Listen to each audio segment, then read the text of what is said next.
Okay, this is the last segment on Isaiah 53 as it describes me and how I am the only man who has ever been able to interpret it properly.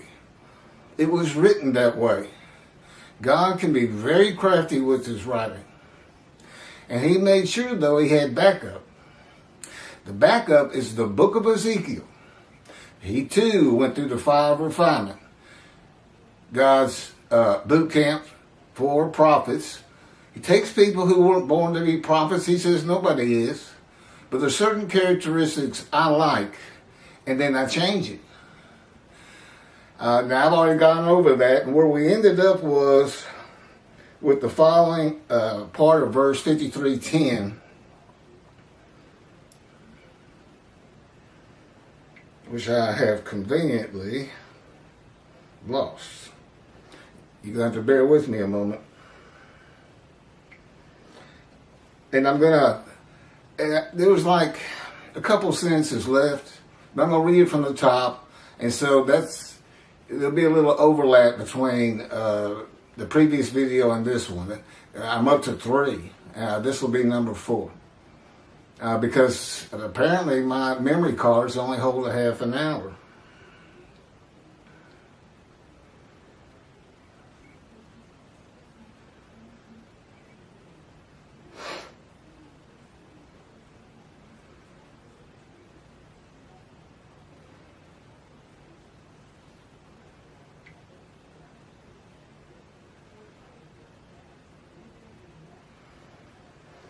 Okay.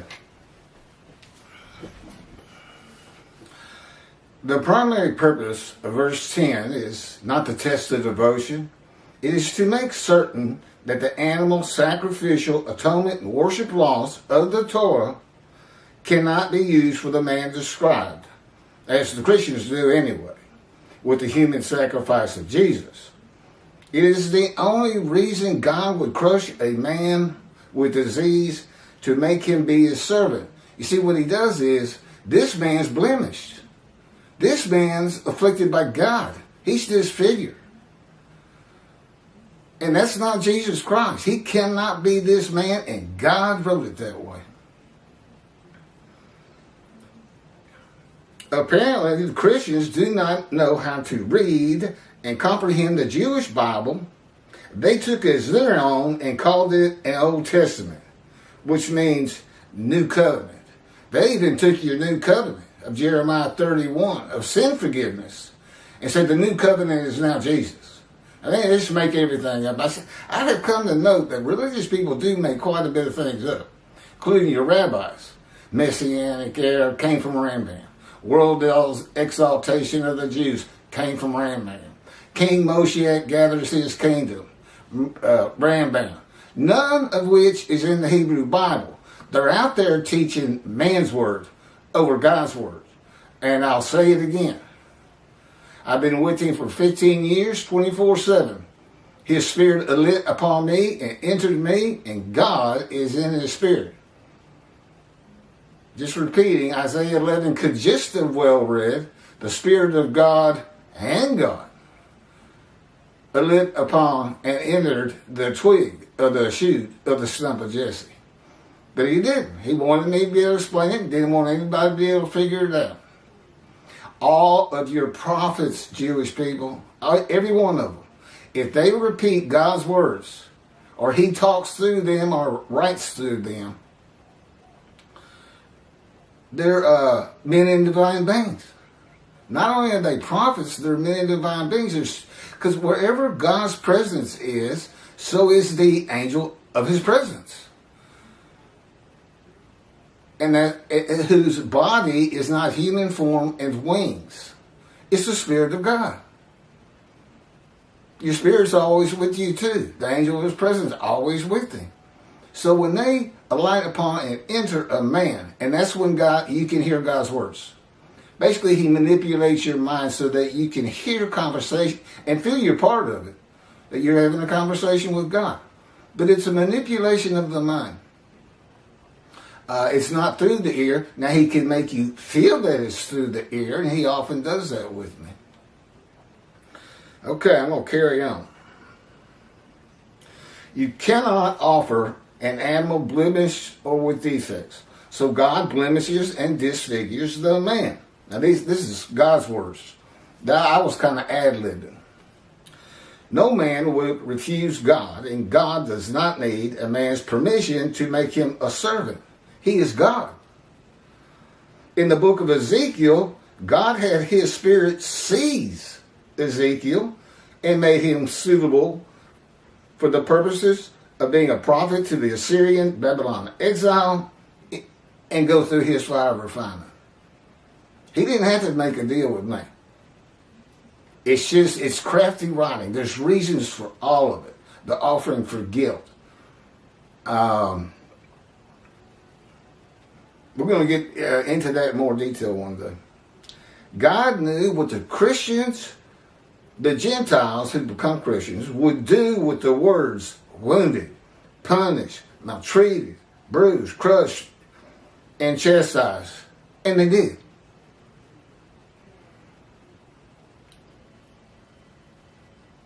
He drew them in. He knew he had to have it. He had to have the Gentiles know his law. And he knew what was coming one day. He knows everything from the beginning to end. The world and humanity is his reality TV. He may as well have written the script. He's always right.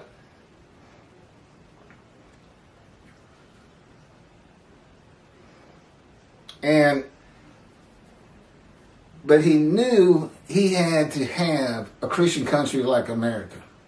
Because without that, Germany wins, people. Germany wins. And he knows these things. That probably many of you saying, why didn't he come save us? And God will tell you, why didn't you come back? I gave you land to take care of, and y'all run willy-nilly all over Europe. But anything. Everything's come together, and that's why God, because one of the covenants he brings when Moshiach's here, the covenant of friendship. He's in a very good mood. He's excited about getting back to Israel. He's excited about living with the Jewish people again, just as he lived among the Israelites, the tents of the Israelites. They would say God would walk by the tents, this and that. You know who's really walking by? Moses.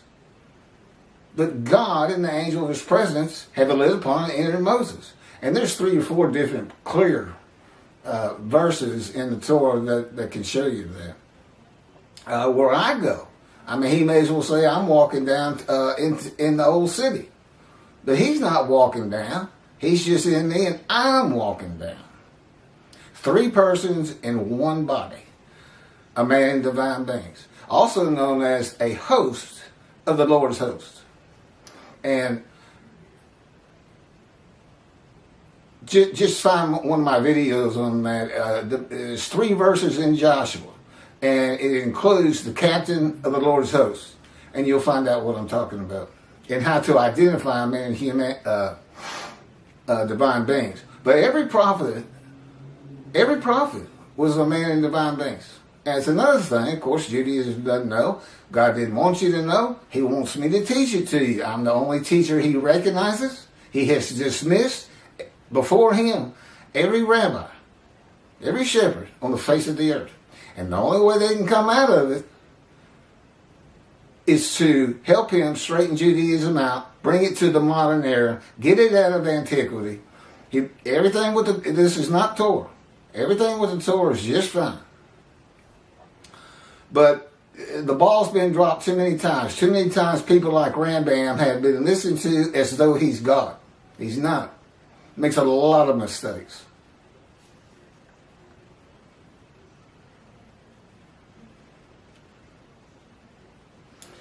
The Christians took the book God gave his children, the Jewish people, and called it their own, saying that Jesus, the unblemished Lamb of God, unblemished Lamb, cannot be 53. Unblemished Lamb of God is described by Isaiah 53. No, the man is blemished, with defects, receives long life, sees his children, and makes the many righteous by his knowledge. not by his blood. Isaiah 53 is a snare for the day of the Lord. Again, he needed the Gentiles to have a religion, but he's setting it up that he's now going to take it down. We're going to knock the cornerstones out of Christianity. It is going to be hard for a parent after my life's over and we get done all the things we're going to do.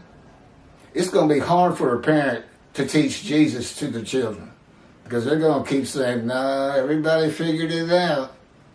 It was Keith. You watch. That's how God tells it to me anyway. Isaiah 53 is a snare for the day of the Lord and God's wrath on the Christians from Isaiah 51. Passing them from his people in Isaiah 51.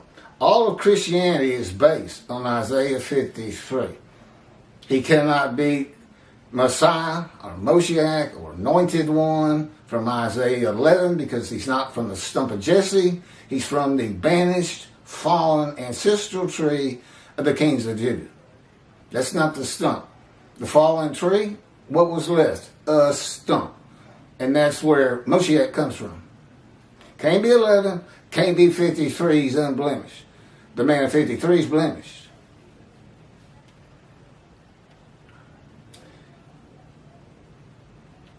In this day of the Lord, in the appearance of the true righteous servant of God, the blemished and disfigured prophet of God, which would be me, the cornerstones of the churches and the Vatican will be removed, and the end of Christianity will begin. These are God's words. Again, I was ad-libbing, and I'm not going to try to say everything twice, but this is so important, and we're almost done. Isaiah 53, verse 11. Out of his anguish he shall see it. He shall enjoy it to the full to his devotion by his knowledge. My righteous servant makes the many righteous. It is their punishment that he bears. Okay, what is this out of his anguish? Out of his anguish, he shall see it. Well, this wasn't Jesus, because out of his anguish, he was dead. He shall enjoy it to the full to his devotion. The anguish is the fire of refinement, people, that ends when the man is suitable for God's purpose that might prosper. Return to his temple. Malachi 3. This is also a reference to Isaiah 11:2, where one of the attributes of the Spirit that alights upon the Anointed One is a spirit of devotion and reverence for the Lord. 53:12. Assuredly, I will give him the many as his portion. That would be the believers. People who will help me. I had nothing. He took me from society 15 years ago. I had to stop practicing law. And I'm going to need help across the board until I get on my feet. Hopefully these books will get published, royalties will come in, then things will start getting better. I'm going to need help getting them published. Basically, I need somebody who says, you need to publish this. It's got 2 covenants in it that go into effect, and we believe he is who he says he is. And somebody, a rabbi who wants to come correct and teach the books so that he gets to the scroll of remembrance and gets to see the Jewish heaven. Somebody like that with a name. Telling his publisher, no, you just got to do this. This has happened. This is real. I've been with the guy. That kind of thing.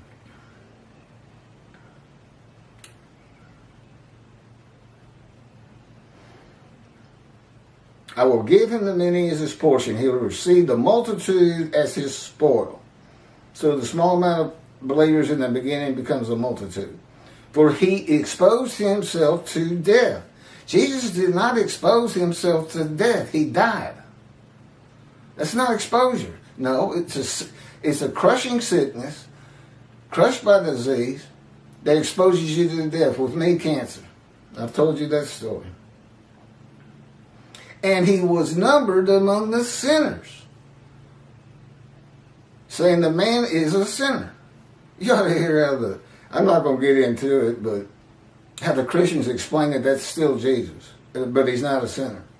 Whereas he bore the guilt of the many, and I've told you how that is cagey writing.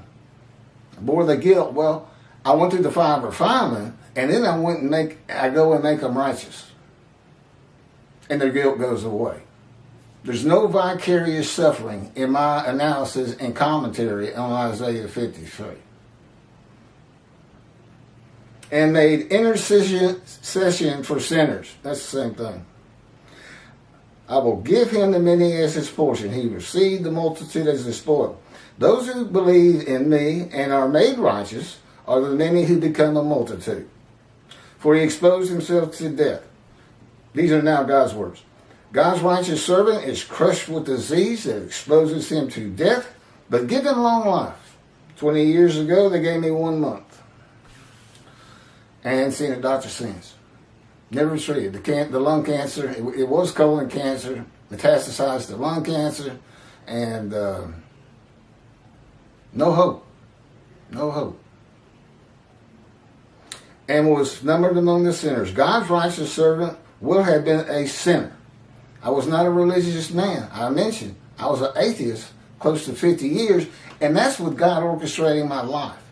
He wanted a blank slate. He didn't want me to have any preconceived notions or ideas or beliefs, because it's very hard to shake those with religious people. And that's what he got.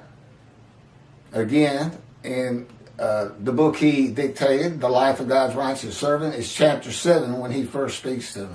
It's a good chapter to read. It's interesting. Jesus is said to be without sin. And like a rabbi was teaching at synagogues when he was 12. I don't know where that was supposed to go. I'm going to have to reproof this book. Okay, that's it. We'll probably put this out, these 4 videos. I'll join them as one. It'll probably be about close to an hour and a half, hour and 20. And there's one out there right now. It's part of Jews for Judaism, Tovia Sanger, are false teachers, saying that Isaiah 53 is Israel. And they are. And they've deluded deceitfully thousands of people, and it has hurt God, because I can't get anywhere. Despised, held no account. That's how people think about me. If I tell them, look, I have proofs. Why don't you just read the proofs? You just heard one of them. My ability to explain 53. Moses got 3 proofs. The Israelites in Egypt believed him. The slaves, they followed him. 3 proofs. All of which could have been just little tricks. And I have 3 proofs. And it begins with the books. It shows me to be the prophet like Moses. My knowledge of heaven shows me to be Elijah. Moshiach, the anointed one. Well, the Spirit entered me, and God is in the Spirit.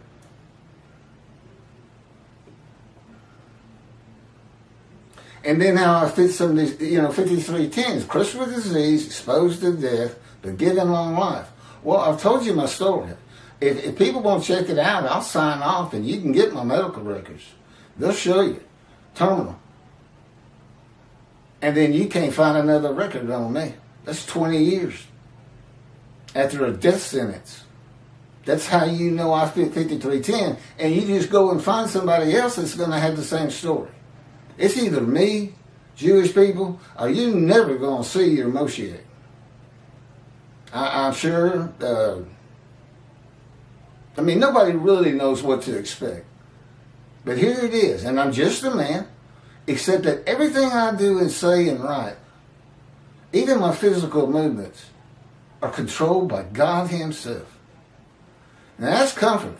Now, the Christians may be able to go around saying, the God we worship became a man. Well, God would never become a man. I got this for you. I know him too well. You know, this is God shaking my head while he's shaking his. No, it's not going to happen. He can talk to me, through me, people. On some of these videos, you might be able to catch it. But I'll get more into that. That's my knowledge of heaven, because in heaven you don't have a mind, and he has to be the information of your mind. And by teaching me about heaven, he has become the information of my mind. Difference is he's known me to birth, and he's got everything. He doesn't forget anything. Whereas with most of the Jews, he knows them just by looking at them. But he doesn't know the particulars. And that's why Jewish heaven is going to just be based on Judaism, Jews, Jew history, Jew food, cooking Jew food, and this and that. And there's a great entertainment, which I've already mentioned before. You get to see what happened to you, Jewish people. He showed me the beginning of the creation of mankind, when the land was barren, there was no life. And then there was life. And he said, I'm going to choose another. I said, you're not going to change it up? He said, no, this is perfectly what I want. And you're going to be able to see, there'll be different names and this and that, different things will happen, but it's going to be the evolution of the Jewish people before you. It's very interesting. Just sit out on your balcony and I'm pretty sure you'll feel like you're in body in heaven. You're not going to feel like you're a spirit, which cannot be seen. Or necessarily an angel. You won't have wings, I can promise you that, but you're considered angels. You're pure of body. Okay, that's all I'm going to do. Be sure to pass this video to anybody and everybody you can. It's so important. And I've got, utter destruction or never defeated again. I mean, that's what all the rabbis should be saying. And where's Elijah? We have to find Elijah. He clears the way. And he's the messenger with the covenant of sin forgiveness, which you have to have for clearing the way. Because you become a holy seed. Just like the exiles became a holy seed, built a second temple, and now we got another one. Not on Mount Zion, the Temple Mount, but on Mount Zion. Thanks for listening.